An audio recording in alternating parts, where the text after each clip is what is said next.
As we meditate on the blessings of life, we especially pray for peace in our local community and in our world. As you have created each person, we pray that you would guide our hearts and minds, that each of us might focus on your great gift of life, and in so doing to recognize the dignity of each person. We remember tonight all victims of hate and violence, and pray for them and for their loved ones. May your special blessings be upon the members of this City Council in the important, sometimes difficult work they do. Give them wisdom and charity that they might work together for the common good. Grant them the grace to faithfully perform their duties with integrity. And may all this be done this day for your greater honor and glory. Amen. Amen. Thank you, Ms. McCauley. With that, I will call the meeting to order. I ask that you please rise and join us in the Pledge of Allegiance.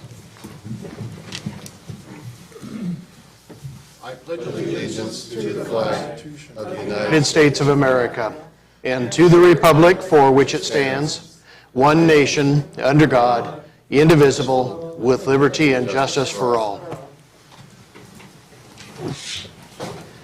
Rose, could you call the roll, please? Councilmember Boger? Here. Councilmember Wagner? Councilmember Greenlee? Here. Councilmember Lindsay? Here. Councilmember McDaniel? Councilmember Shoemaker? Here. Councilmember Coursey? Here. Thank you. Councilmember Wagner is going to try and be here within the hour. We have not, that we know of, heard from Councilmember McDaniel. Mr. Mayor, I ask unanimous consent that we excuse Councilmember Wagner. Hearing no objection, so ordered.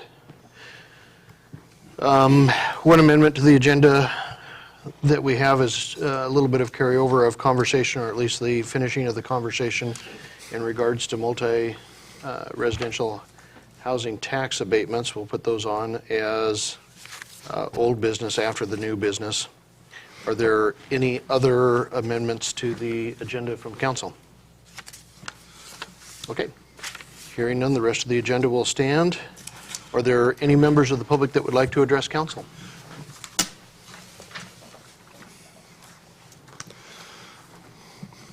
Good evening, Harvey. Mayor, Harvey Olson, 3903 R Street. June 11th, I came down and gave a talk about the needs of the port for traffic to go onto Highway 14. And, oh boy, my glasses.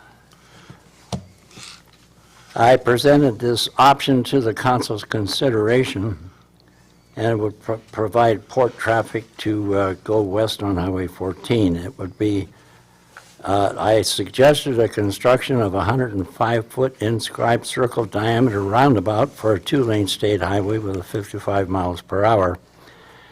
As the state of Maryland has determined from studies since 1993.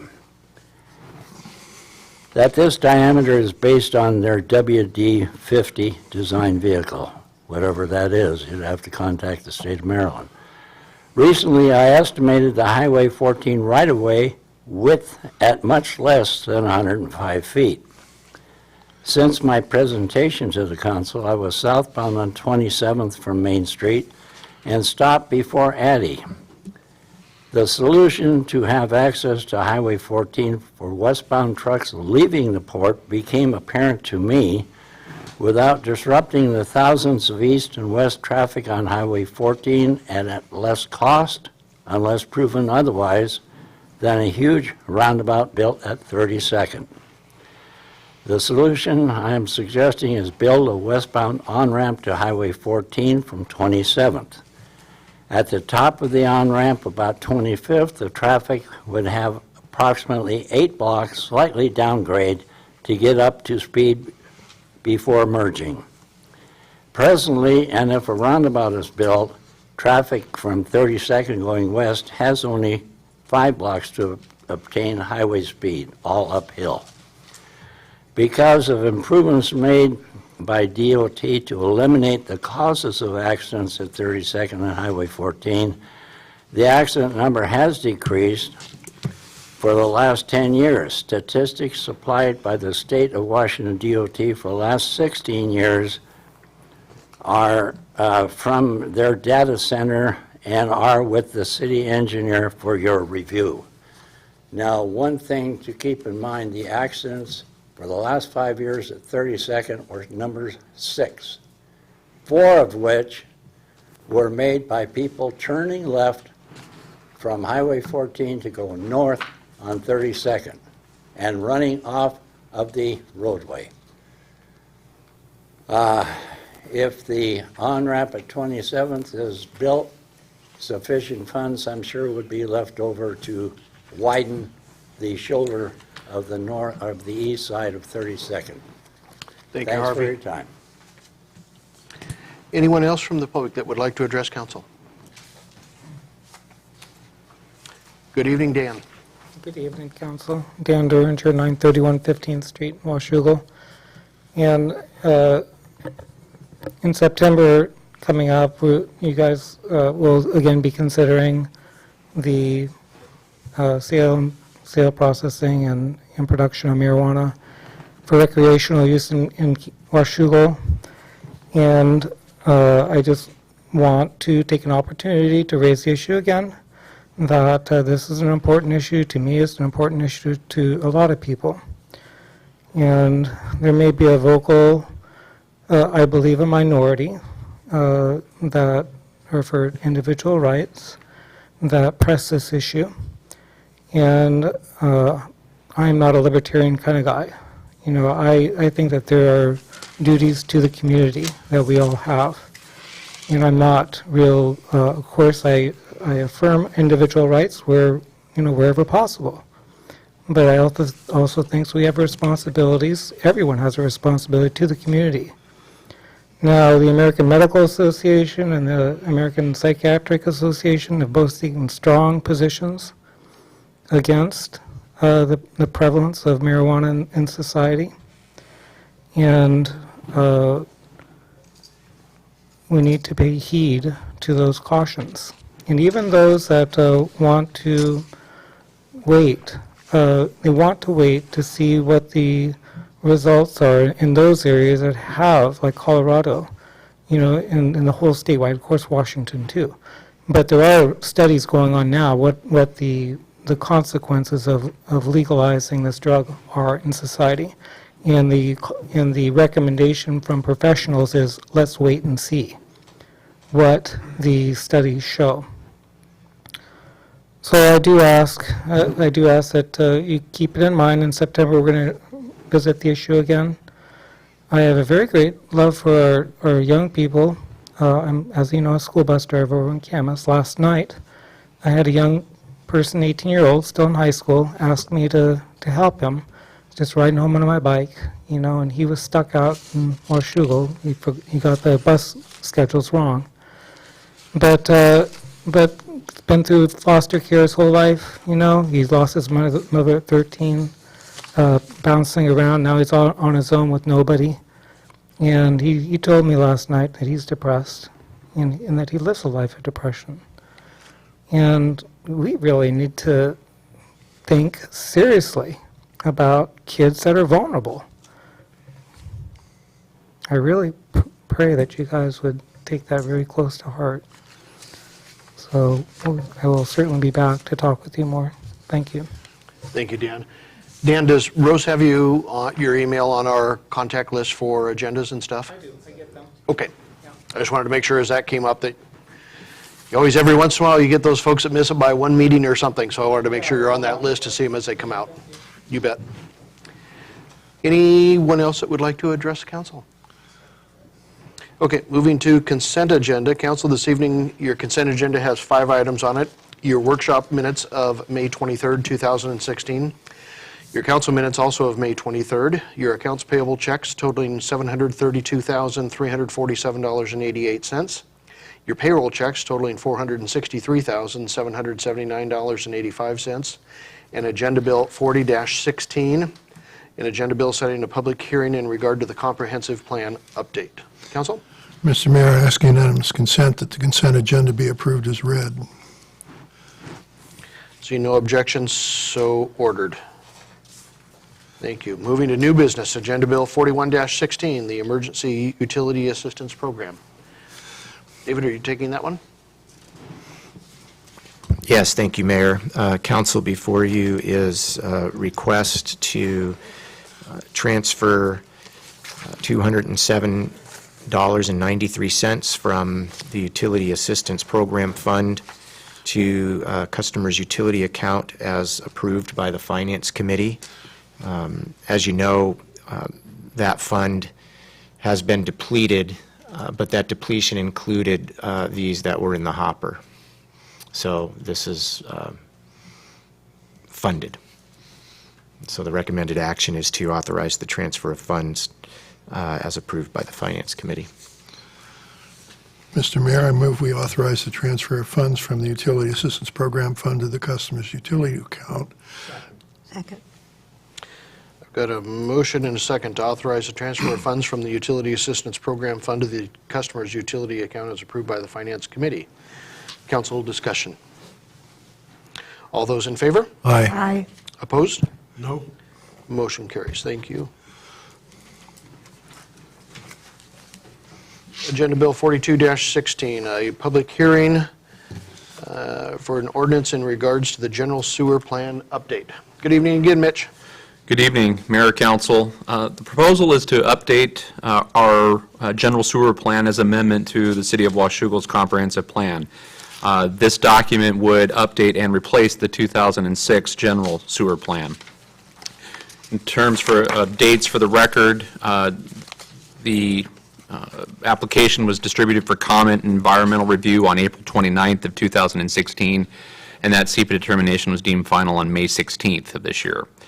The Planning Commission held 2 work sessions on May 10th and May 24th, and they held a public hearing on May 24th for these items, and their recommendation to you was approval of the general sewer plan. City Council, you had a workshop on May 23rd, and notice of tonight's hearing was published on June 3rd of 2016. The recommended action is to hold a public hearing to take public testimony if council desires, make a motion to authorize the city attorney to read the ordinance by title only, to adopt the update to the City of Washougal's general sewer plan, and pass, post, and publish the ordinance in the usual manner. I do have one note that there was an amendment to the ordinance language itself, Section 1. At the end of that section, I just, after Mr. English's suggestion, I added "and is hereby adopted" to that section. Thank you. Okay.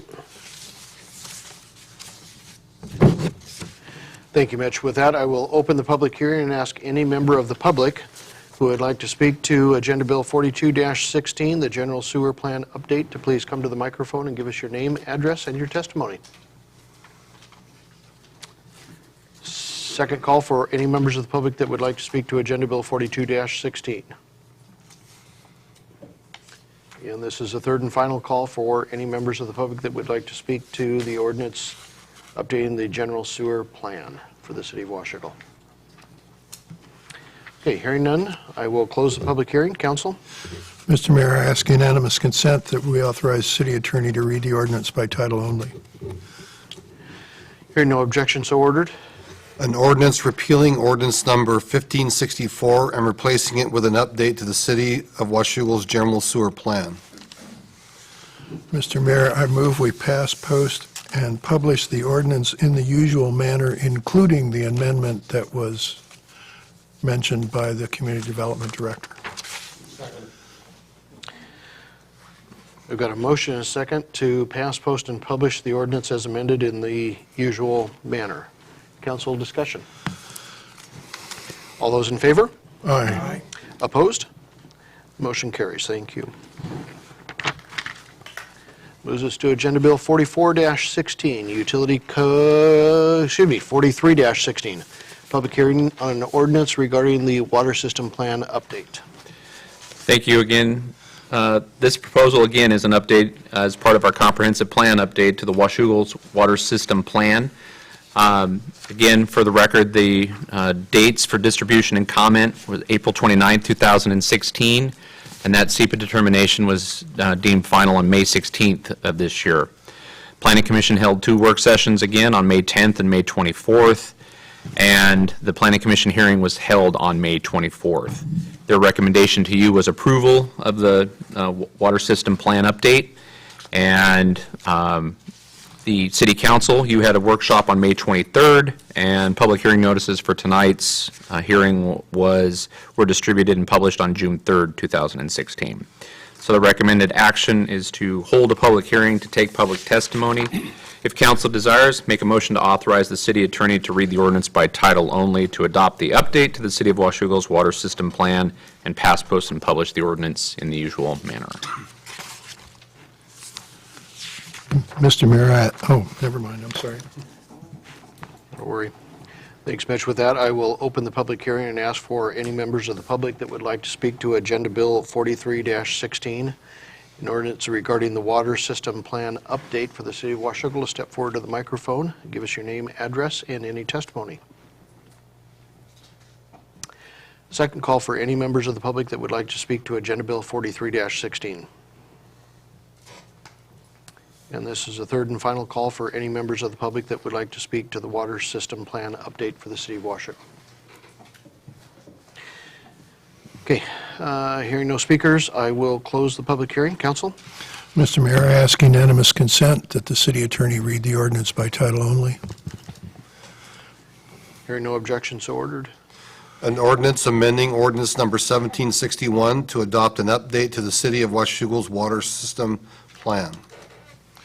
Mr. Mayor, I move that we pass, post, and publish the ordinance in the usual manner. I've got a motion and a second to pass, post, and publish the ordinance in the usual manner. Any council discussion? All those in favor? Aye. Opposed? Motion carries. Thank you. Brings us to Agenda Bill 44-16, Utility Code Updates. Thank you, Mr. Mayor. Council, as we reviewed previously, there's some clarifying language that needs to be added into the code for water, sewer, and stormwater rates. The clarifying language just clarifies the intent of the current code, and it does not change any of the rates that were previously approved by council. The recommended action is to read the ordinance by title only, and then to pass, post, and publish the ordinance in the usual manner. Mr. Mayor, I ask unanimous consent that the city attorney read the ordinance by title only. Hearing no objection, so ordered. An ordinance amending Washougal Municipal Code 3.91010, Washougal Municipal Code 3.92.020, and Washougal Municipal Code 14.32.030, adding clarifying language regarding monthly billing rates once a date range expires. Mr. Mayor, I move that we pass, post, and publish the ordinance in the usual manner. I've got a motion and a second to pass, post, and publish the ordinance in the usual manner. Any council discussion? All those in favor? Aye. Opposed? Motion carries. Thank you. Well, these are quick. With that brings us to our holdover. Mayor, Yes. I just heard from Jennifer, and she reminded us that she had said that she had family matters to attend this evening at the last council meeting, so I would ask that we excuse her absence. Second. We've got a motion and a second to make Councilmember McDaniel's absence an excused absence. Any council questions? All those in favor? Aye. Opposed? Motion carries. Thank you. Thank you. I looked back through the minutes, but we didn't have that one in there. She had mentioned graduation and tomorrow's meeting, but, so, that takes care of it. Thank you. With that, we are back to additional discussion, just open discussion at the moment in regards to the multifamily property tax exemptions. So, from workshop, starting out first, any additional questions or clarifications from staff before we turn to council? Well, I think at this stage, I'm looking for direction, so I know what to bring back in 2 weeks. Right. And I think the first threshold question is, beyond the consensus that is behind or underlies option one. Is there any consensus or direction around adding additional eligibility criteria? And I think the big ticket item that, from which all else falls, is the question of mixed use or not. So I think if the council could deliberate on whether or not mixed use should be a required eligibility criteria, part of the eligibility criteria for the program, if I get some direction one way or the other on that, if the answer is no, then there isn't a lot of need to have any further discussion on the details of all of that. But if the answer is yes, then there's some details in the option that might deserve some attention. Joyce? I have a question. It's not directly to that, but the process that we put in place, the criteria, that goes with the property, not the owner. So whoever owns that property is held to these standards. Yeah, I believe it runs with the land. We enter into a contract with a property owner / developer. If the property owner sells, that's going to be a recorded contractual relationship, like a development agreement would be recorded, and it would run with the land.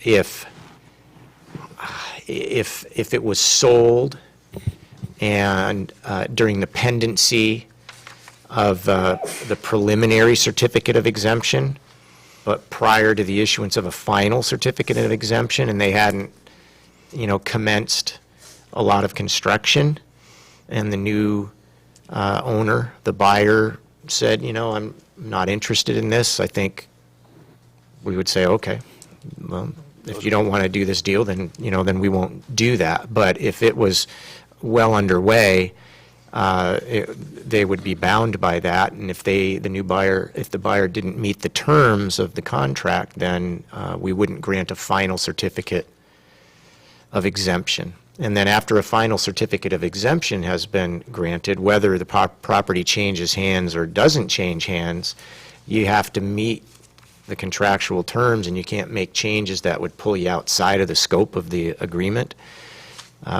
Because if you did, then we would revoke the certificate of exemption. Paul? A question along with that,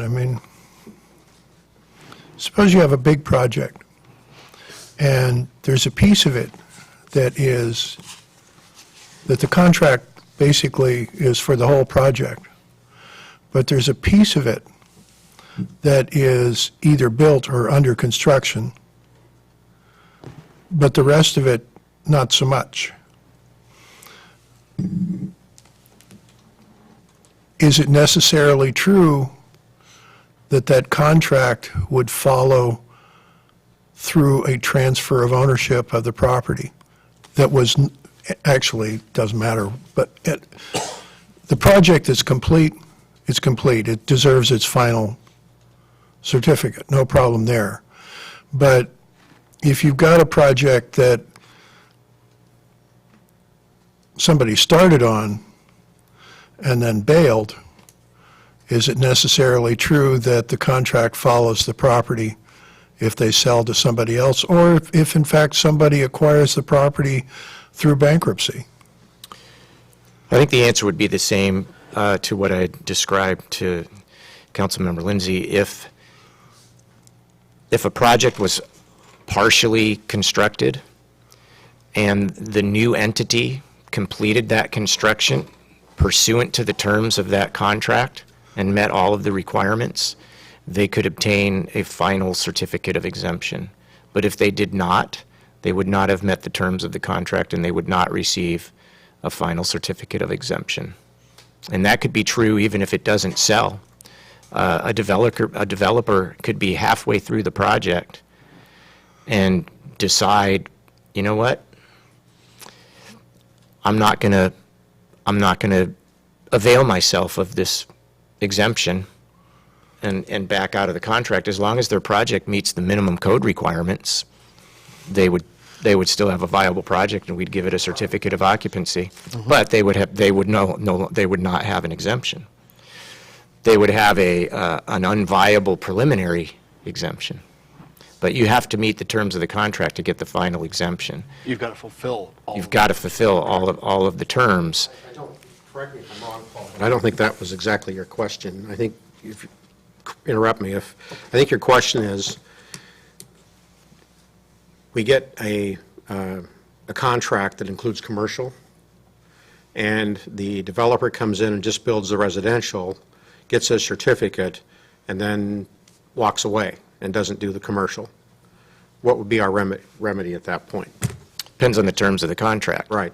If the contract specifies that the commercial has to be delivered within some time frame, then they wouldn't meet the terms of the contract if they didn't deliver it within some time frame. But if the contract is silent on the timing of the delivery of the non-residential component of the master plan mixed use, there isn't a remedy to be needed. You're just being out there. Right, and the way that option 2 is set up is very consistent with what was before you last time and what Mr. Killian discussed, and that is a portion of that property is set aside for non-residential development, and in the details of option 2 here, there are some provisions to ensure that it's not just parking.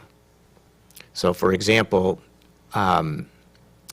you cannot count parking that serves any of the residential in the area of the site that has to be non-residential. No one's going to build a parking lot just to have a parking lot, unless maybe you're C-Tran, for a park and ride.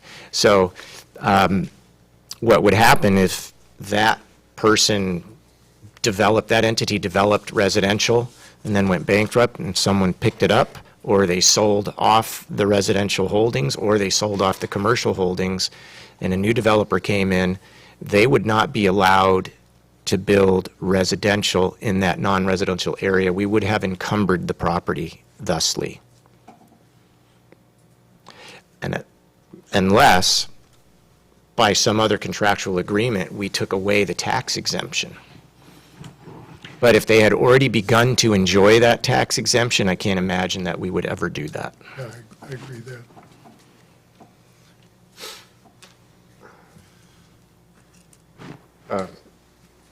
Just I don't know how many years now in land use law, when public agencies come in and try to micromanage development, it usually doesn't work out very well. David? I'd like to support that. And I think an easy way to eliminate the conundrum you're in about how to do all this is simply to say that we don't require mixed use. Thank you, Mr. Mayor. Paul? I, on the other hand, I think we really need to require mixed use. The one thing that I did think about is, if I think about that site and some of the concepts that I've seen there, a huge portion of that property is paved into a parking lot. And it flabbergasts me that that's the highest and best use of that piece of ground.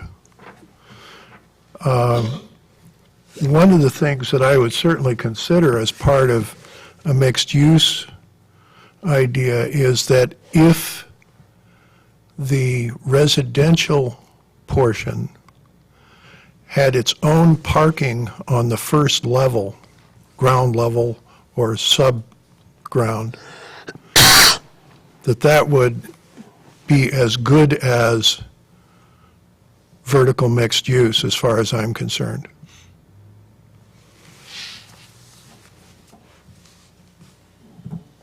Good. Other council? Okay, so I want to make sure, I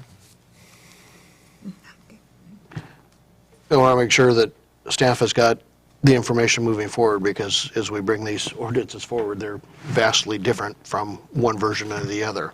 So Thankfully, at this point, Don, correct me if I'm wrong, we're in a council meeting. I can do anything from a straw poll on up at this point. We're not in a work session, so for council members that are comfortable doing that, I would like to poll the council in regard to the mixed use to begin with, to see whether we bring forward an ordinance that includes that or doesn't include that. I would include the plan, what did we call it? Not just vertical mixed use, but Master plan? master plan. Yep. Option 2 does that. Yeah. So option 2 doesn't require vertical? No, option 2 requires mixed use, but it can be in a master planned context with a commercial set aside and some provisions around parking lot screening and parking lot minimization to the extent possible without getting too complicated in the add-on provisions. And to Dave's credit, he's taken a lot of time to put those together into all of this, and in all the meetings so far, we haven't let him go into all those pages, so. Right, but I don't think we need to get into all of No, that if no. the council's preference is to not require mixed use. It becomes a moot point at that point. Then it's moot. So, Brent, mixed use? No. Okay. And not require, I don't support requiring mixed use. However, if the majority of the council believes that's necessary, I would support option 2. Okay. Paul? I'm in favor of mixed use. With some minor changes, I could support option 2. Okay. Joyce? Option 2, So yes. yes. David? Not in favor of mixed use, in favor of option 1. Okay. Dan? Mixed use. Okay. I've got 3-2 with 2 members absent. Right. so- That is great, clear direction. Well, I think Councilmember Wagner is not here right now, but she offered pretty strong opinion, I think, during the work session, everyone will recall. So I think we've heard from everyone except for Councilmember McDaniel. Well, I believe Councilmember McDaniel, the last time we considered this, was option 1. I think she said that during the meeting, that we didn't need to micromanage, I don't know exactly what she said, but I think she wanted to make it as more flexible, but it doesn't matter. I think we're going with option 2. The question would be, would she have a similar position to what you've expressed? It sounds like I'm being a little self-serving in what I'm saying, but I Right. believe that was her Right. position. I do recall that. Okay, so with that, then I think we can jump into option 2 here a little bit. Okay. So what option 2 does is it does require mixed use. Before I do that, I don't know why I did this, and maybe I shouldn't have done this, but based on some of the conversation the council had, I had 6 units as a minimum as opposed to the 4 that the code requires, to make it a little more dense. Is that a big deal? Are you okay with it being 4 in a building? Okay. I would like to see the total project include at least 6 units. Whether they're all in one building, wouldn't require that, but It has to be at least 4 in one building by statute. So if you require 6, you're going to either have 6 units in one building at a minimum, or you'd have 2 4s. You couldn't have Explain the requirement here, the statute requires 4 for what? In what building? units, Minimum units, apartments. Residential I don't know units. what this unit in a building is all about. An apartment or a condo, a residential unit. So to get the exemption, you've got to build at least 4 of them in each unit. in Each in building. Each building has to have 4. Now, that's statute. There's no discretion there. Mr. Mayor, we're back to where we were on the Planning Commission when I came on board in 2007, and we set up the standards for senior housing, and we required it to be on one floor, not more than 1,200 square feet. Nobody would entertain a motion to give the developer the flexibility to put a second story on it. We have yet to get a senior housing project in Washougal, and there's no doubt in my mind that that's why. I don't like to interfere with the market. I don't think you should tell a developer how many houses or how many units to put in a building. He knows the market. Let him figure it out. And if he fails, that's his failure. Unfortunately, though, you already don't have a choice. The state is already telling you that there's minimum. The minimum is 4. The question is, do you want to make it greater than that? Yeah, I'm aware of the state of Washington, and I'm not going to spend the council's valuable time on my opinion on that. But I see no reason to exceed the minimum standard that is imposed on us. I'll try to be kind by those in Olympia. Okay. Paul?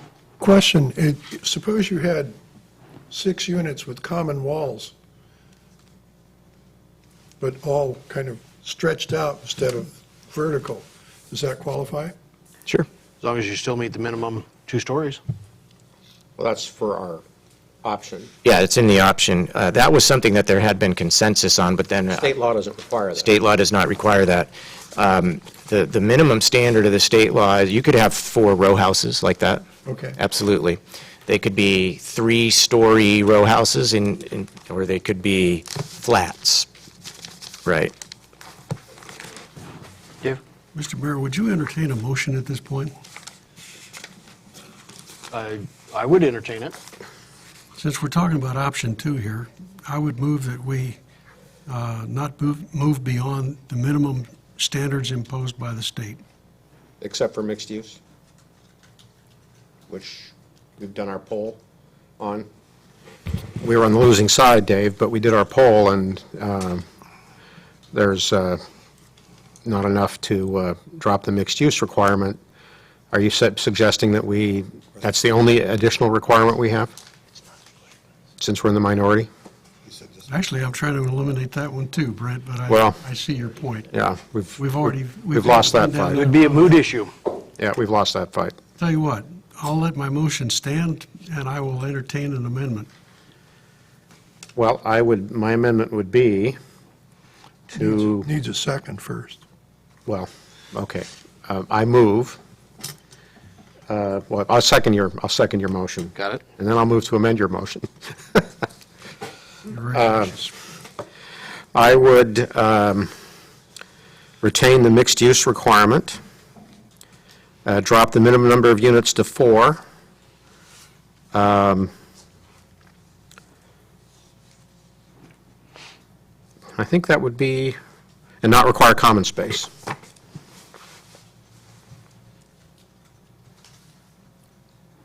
That would be what we would need, that would be option 2, stripped of everything but the mixed-use requirement. And common space is not required by state law either. So Right. the only thing that you would be doing in excess of state statute is the mixed use. The only question I have is, I skipped over ground floor units.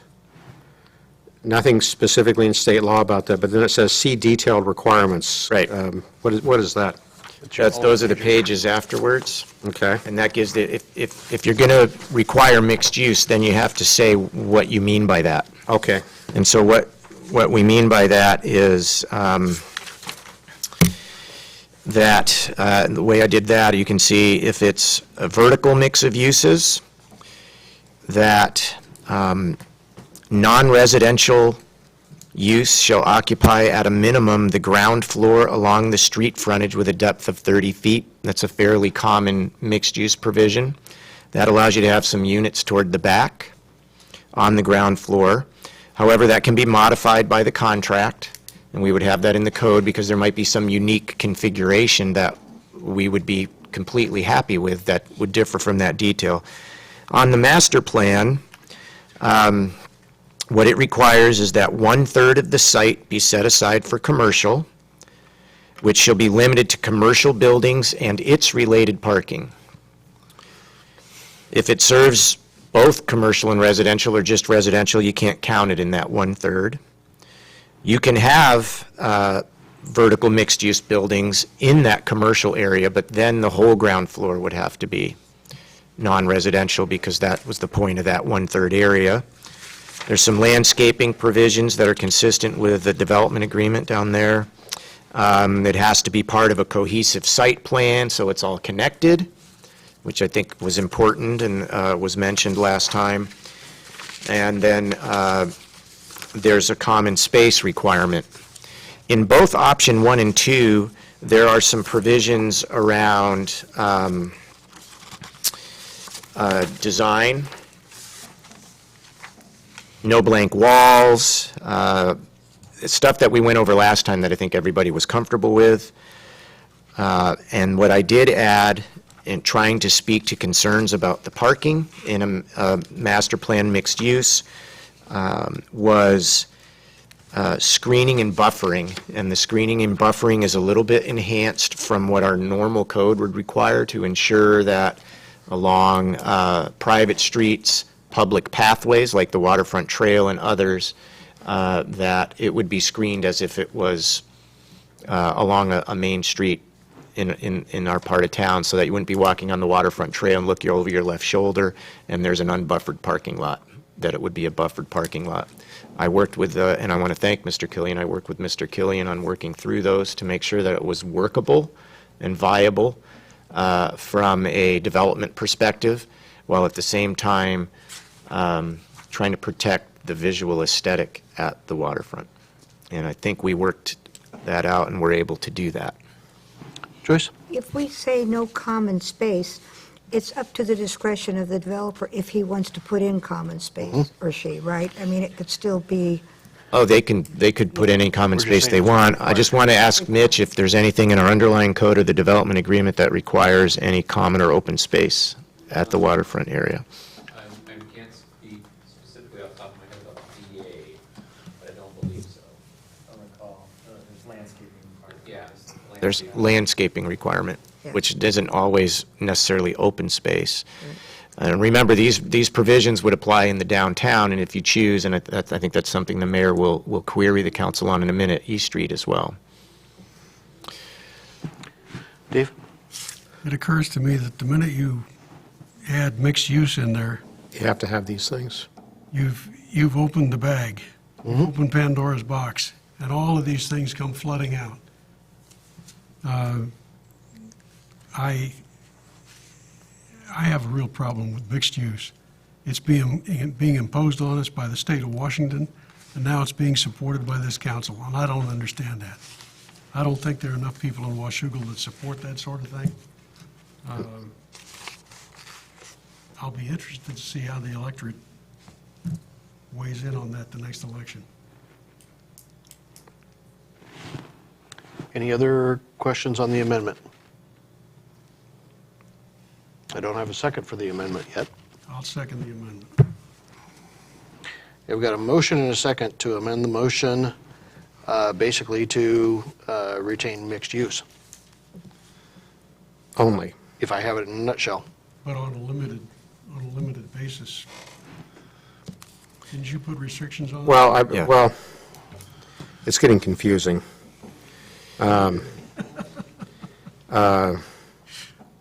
I think where Councilmember Shoemaker's going is if we're going to have mixed use, he wants the minimum mixed use requirement. Yes. And the only thing I can see to really cut out is requirement of common space. And ground floor units, I don't, I'm going to withdraw my motion, and I'm also going to withdraw the second. I think we just need to get this over with and go forward with option 2. Doesn't make any sense. Does to me, but Oh, it does? yeah. The original motion was to adopt multifamily housing property tax exemption eligibility criteria that has no requirements beyond the state minimums. Yes. Your amendment merely puts in the mixed-use aspect of it, which, when you get done with it, gives you option 2, without Dave saying that he would like mixed use added in there. I think you all get what you needed, but maybe I'm misreading that. Well, Well, but except that I Councilman think Boger, things automatically flow out of mixed use. Some of the, if you, this whole ground floor unit requirement, that flows right out of mixed use. Common space flows out of mixed use. Yeah, those two. Common space isn't required by the state, though. No, it's not. Neither is mixed use. No, but you're adding, if I understand correctly, through your amendment, you're adding mixed use in. Right, If we leave it at that, it doesn't bring common space in. that's correct. That's the only thing that we're really deleting from, would you read it that way? The only thing we're really deleting by doing this is Yep. the common space requirement? If And if I understood your the motion, minimum number of units Right. would go down to 4. yeah, if I understood your Okay. motion, it was basically to do option 2, except the 6 would be a 4. Okay. And there would be no requirement for common space. Okay, That's my understanding of the motion and your amendment. Okay, so where are we then, Mr. City Attorney? Second in motion, sounds like. Okay, I will reinstate my second, and I will reinstate my amendment to drop the minimum number of units to 4 and delete the common space requirement. And again, I'm just going to speak to, That I gets think us- we stay cleaner if your amendment is just to retain mixed use. Okay, Because Dave's covers the fact that we're not going to have common space and that it's going to be 4 units, okay, since those are already covered by state statute, okay, or not covered and not included. okay. I will, Am I correct in that? well, the only thing would be, say, the parking, the 1 space per unit located on site, that's beyond the state statute, but everyone on the council wanted to make sure there was enough parking. So you can And have that's in options 1 or 2. Well, my motion, my amendment would be option 2, reduce the minimum number of units to 4, and delete the common space requirement. I think that's clean. Okay. Okay, so that's a motion. Do I have a second to that motion? Second. I'm going to give that one to Dan since he very seldom has them. Oh, okay. Okay. So I've got a motion and a second to basically adopt option number 2, but in doing so, amending the minimum number of units to 4 and to eliminating any mention to requirement for common space. Point of information? Yep. Council. So that, basically what that does is it reinstates it requires mixed use, which is not required by the state. Correct. Right. It makes it slightly more flexible, is really the effect of it. From the developer standpoint, it makes it less flexible, I think. No, he can build more units, and he could decide to put in common space. We're just not making him do it. No, but he's required to do mixed use. Yes, that's decided that's what we've lost. It's a decided question. Yeah, that's decided. Well, we may have lost it, but I'm perfectly happy to stick the blame for that on the people that took the victory. Well, I think it's very important that we have this tool. I wish we weren't bogging it down with a mixed-use requirement that only 3 other cities have decided to use, but I'd rather have this tool even with that requirement. In your information delivered during the workshop, did you not point out that most of these cities that have these mixed-use requirements have not had good luck with them? According to Dave, 2 of them had used Dave Scott, the 2 of them have used, Kent and Burien have had. Kent and Burien have had takers, absolutely. And Camas also. Well, they haven't built anything yet. They haven't built anything yet, and I don't know if they've applied for preliminary certificates, but they have mixed-use projects. I can speak to one of the pieces of property and tell you that the only reason that the current owner of the property bought the property is that the city of Camas covered it under their multifamily mixed-use ordinance. Tax abatement ordinance. Correct. I know that because I own the property, and they wouldn't buy it unless the city put that underneath of it and made that part of the whole thing, so. And if I could just toss out, as the council's deliberating, pardon me, the effect of, say, an affirmative action on this amended motion is not to impose an ordinance or impose this policy. It tells me what to bring back in Right. 2 weeks for a public hearing. Correct. Right. It's not a final action. Okay, any other council discussion or questions in regards to the amendment? Dave? I didn't get an answer to how are Kent and Burien doing under this regimen that they've imposed? I didn't ask them exactly how many projects, but they both indicated that they have had developers utilize the ordinance and develop projects under it. But I don't know how many. Mixed-use projects. Yes, because it's required. There was in Burien where it can be waived, there was one project where they waived it. They waived the mixed-use requirement because of its proximity to fairly intense retail development that was existing next door. How large are these two cities? Kent's about 120,000 or so. Burien's 50 or... 60, 50, Yeah, 60. yeah. That's what I thought. They're larger, It's a whole different ballgame and something like that. right? Thank you, Mr. Mayor. You bet. Any other questions, comments? Okay, I've got an amendment on the motion that retains, that basically opts for option number 2 with the following changes. Moves the minimum number of units to 4 and eliminates any reference or requirements to common space. All those in favor? Aye. Aye. Nay. Opposed? Nay? I believe I heard 3-2. Anybody care for a roll call vote? Please. Rose? Councilmember Boger, Aye. Councilmember Greenlee, Nay. Councilmember Lindsay, Aye. Councilmember Shoemaker, Nay? Councilmember Corsi. 3-2, motion carries on the amendment. Back to the original motion, I've got a motion and a second that there be no requirements placed onto the multifamily housing property tax exemption eligibility criteria beyond state minimums other than those already mentioned. Basically mixed use. Well, and the parking. Right. Call for question? All those in favor? Aye. Opposed? Motion carries. I just love the shifting coalitions we have on this council. It's just, Rose and David are making quick notes.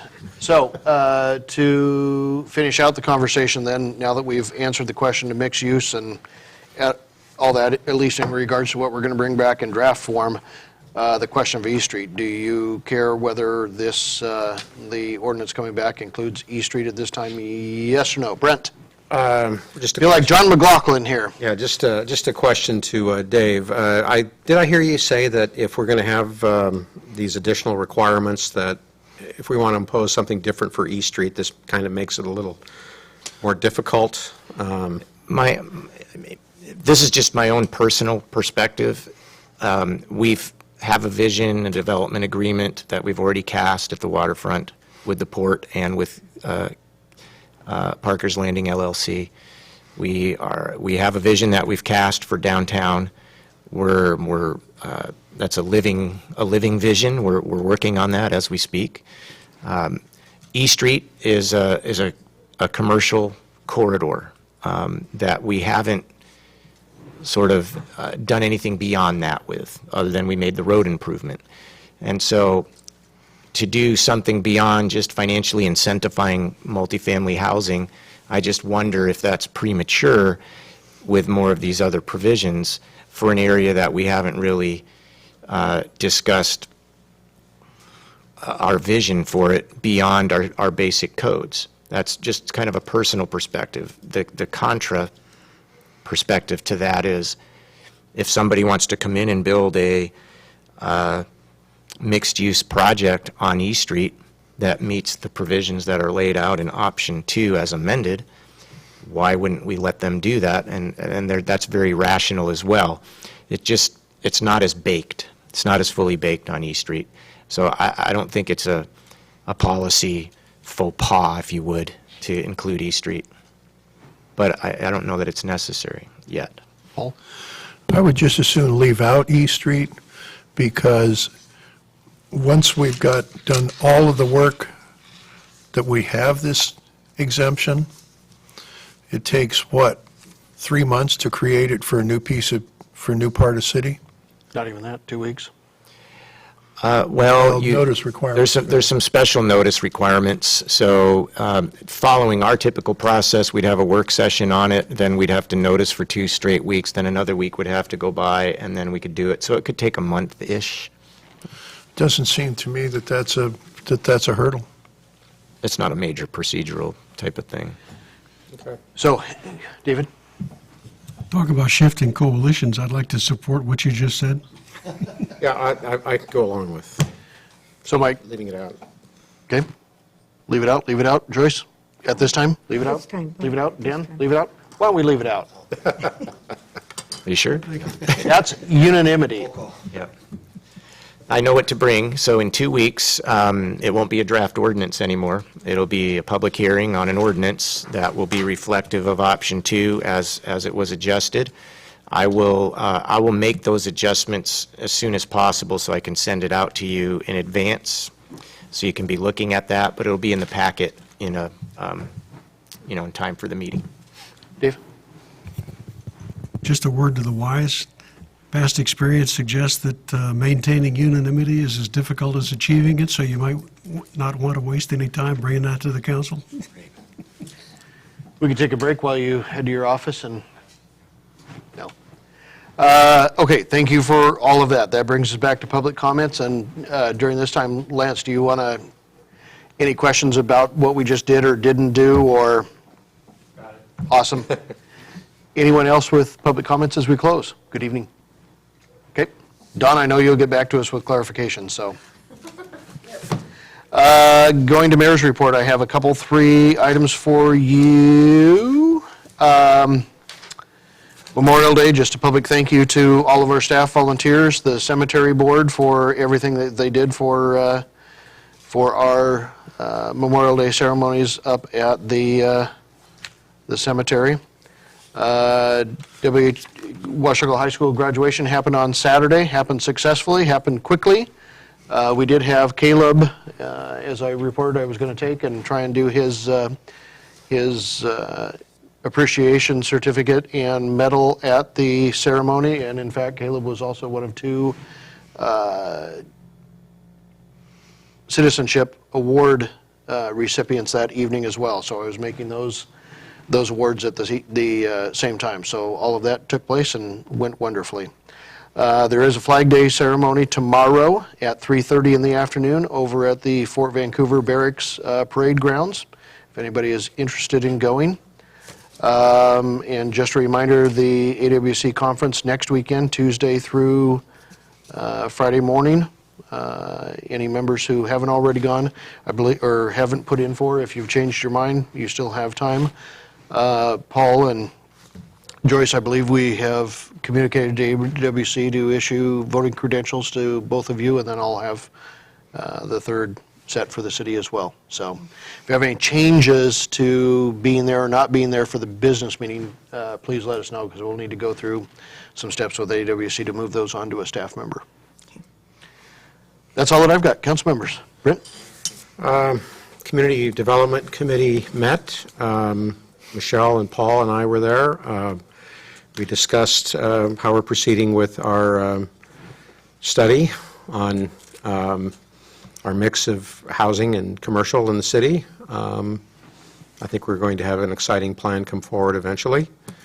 We also discussed, as Mr. Derringer talked about, the marijuana ban is going to sunset in September. I believe me accepted that there's a consensus that we basically delete the sunset on that, on the Community Development Committee. And then the final topic was sprinklers, whether we want to require that in future residential development. And I am skeptical of that, but I think the result was that they were going to see what that cost that actually imposes on residential residences. The other thing my other activity I did is sat in on interviews for a successor to our city attorney this morning, and I think we have a couple of good candidates that can't fill Don's shoes, but we will probably get by. Brent, question for you in regards to the sprinkler systems. Was part of the discussion, did you discuss possibly, if they put the sprinkler systems in, waiving the fire impact fees There's already a reduction. in lieu of? There's already a reduction in our current code. If they sprinkle Okay. houses, they get a reduction. And we did talk about that. We didn't, one of the things to follow up is we're having Ron come back with costs, and we were going to talk. Estimated about costs the fees. at construction? Camas currently waives all of it, correct? I don't know. I don't Okay. think anymore because they require them now on all residential construction. I thought that was the offset, though, when I, So they may But- not have a fire impact fee. I'm not but sure. they Just require everything to be sprinkled. Ron is going to bring that information back. okay. They tweaked that. It's different than what it used to be. Because it used to be for the larger homes and the ones at the ends of long cul-de-sacs and all of that type of stuff. It used to be 4,000 square feet or larger or something. 4,400, I think. It's everything now. Well, they just haven't saved during construction, so there you go. That's it for me. Paul? A couple of things. Saturday, the 4th of June, was the West Columbia Gorge Humane Society Hike the Dike. It was brutally hot, and so the turnout was a little less than last year. In fact, the fire department people who were there had their magic little no-touch thermometer, laser thermometer, and they told me that by 12:10, the pavement was over 100 degrees, and so they were telling people to get their pets off the pavement. And then the next day, we had Joyride. We had roughly 30 people there. Again, it was brutally hot, and that certainly kept people at home or in cooler places than the Pendleton parking lot. We had an award festival for Prevent, which is the overriding organization out of ESD 112 for all of the local prevention organizations. And a local woman, Ann Stevens, got an award as a community, wasn't spark plug, that wasn't what they called it, but also Paul Harris, Representative Paul Harris from the 17th, got an award because he championed the new Washington state law on electronic vapor devices and vaping and all of that kind of thing. We had an RTC meeting the 7th. I will pass out some materials from that and make a couple of comments. These are summaries. I'll give you one and hand the rest down.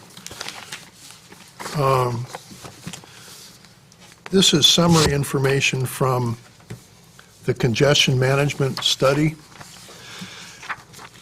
that has been conducted both by ODOT and WashDOT principally on the interstate highways, but really on all of the majors like SR 500 between 205 and 5, and also some 84 stuff.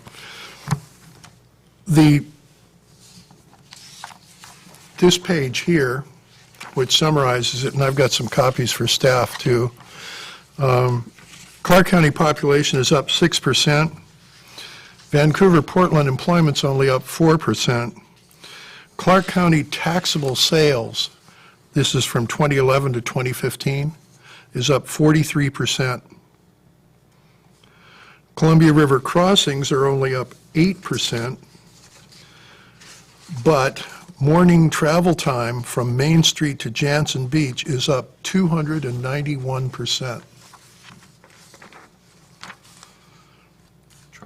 Transit travel time from 99th Street Park and Ride to downtown Portland on the express bus is up 57%.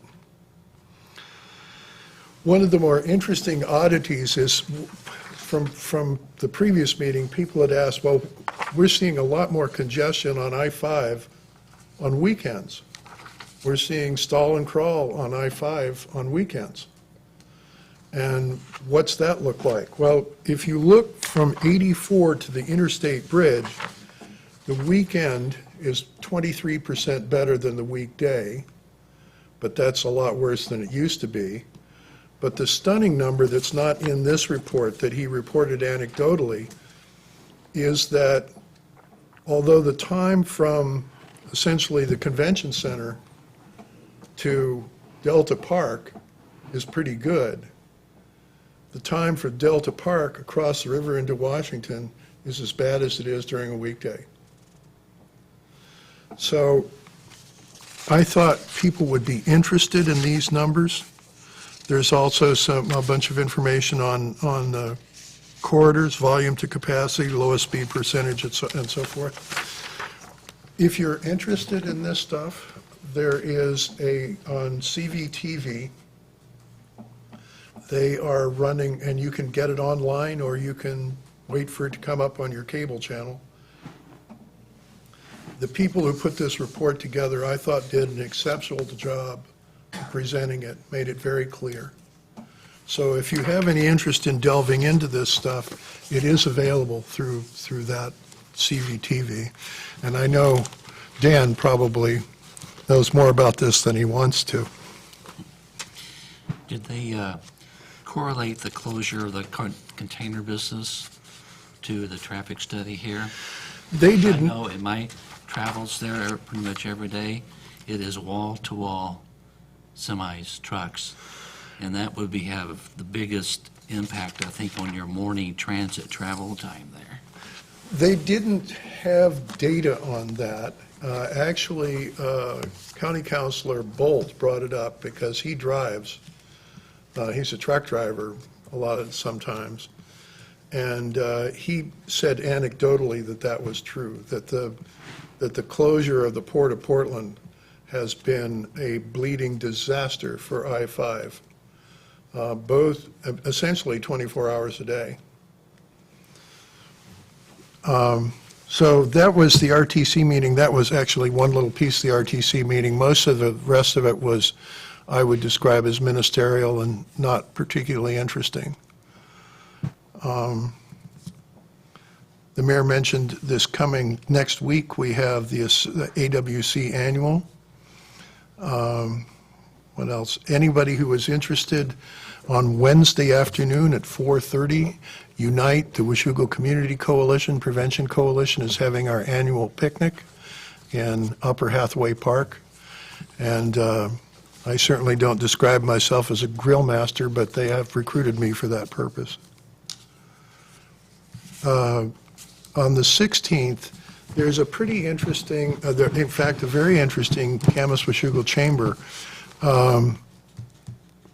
Paul Dennis from CRDC, I'm sorry, from Camas Washougal is going to, Quita is going to be making the presentation to the chamber. That's pretty much it. Last day of school is the 17th. Joyce? I'd like to know from the council if we would like to have an ad hoc committee meeting this Thursday. Rose, do we have time to? Okay. Okay. Then we'll do it 4:30 this Thursday in Chambers.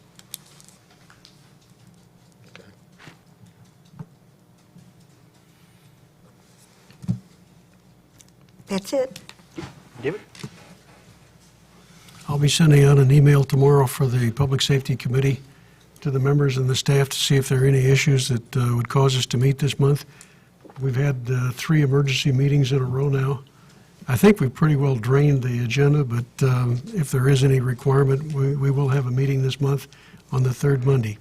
I'll get back to you right away. Thank you. And of course, anytime we cancel a meeting, it's subject to objection by any member or any staff principal. Regarding the use of water fees to pay individual water bills, I note my council colleagues' increasing generosity in what I consider the misallocation of public funds for private purposes, and also that this misallocation is a small influence on our high water rates. It appears that the free lunch we're offering is gaining takers. That's all I've got, Mr. Mayor. Thank you. Dan? Nothing at this time. Okay. Dave, I hear your comment. Thank you. I just want to say, I had the pleasure of helping do the flowers on our ladybug float in the Grand Floral Parade in Portland, and the ladybug was darling. Good. Yeah. Thank you. Thank you for doing that. Nice thing for us to do. One quick item that I should probably make sure and address, and I forgot to in the rest of it just because it's been in front of me too much. Out of the aftermath of the train derailment over in Mosier, I have been contacted constantly by a number of news media and interested parties and that type of stuff. So I have been doing literally on behalf of the city and what our stances have been so far in resolutions. Speaking, I think, appropriately in regard to those issues that still are there in the case of derailments, and talking in terms of rail traffic in general, plus mitigation, emergency plans and deployments and that type of thing, and the need for those plans and protocols to be put into place. So you may see some of that out there here and there. I know we've had 2 or 3 news crews in town, including another one today. So just not a surprise to council. Somewhere along the way, I became the junior poster child for train derailments. And you may see some of that out there. I think we've got one of the tracks at AWC, maybe on that among some of the folks as well. So we also have, speaking of traffic congestion, for next week up in Everett, are we carpooling up that direction? We haven't gotten to that Okay. discussion, but it's a possibility. I'm not sure when anybody was coming up. I'm going up, I've got to travel up on Monday. I'll be doing the introduction and the welcome of the Joint Transportation Committee first thing Tuesday morning up there. They're meeting at the same time and meeting all day Tuesday in Everett. So I've been asked to do that up there just prior to our AWC board meeting that same day. So So you have to go up Monday. yeah. You should. So with that, I would entertain a motion for adjournment. Just one more thing I wanted to mention real quick. The Washington State Transportation Commission is here in Vancouver on Wednesday, essentially all day. Some of it some of it is scheduled. I believe Dave Scott is testifying on behalf of Washougal, but there also is an open comment period, and there will be preference to officials for that period. Unfortunately, that's exactly the time that I will be at Hathaway behind a grill. So anyone who is interested in that, I would urge you to go. There'll be a lot of information. And then on Thursday, there will be basically field trips. I don't know to what degree they're open to the public, but I would expect that an official could wangle an invitation. That's it. I would entertain a motion for adjournment.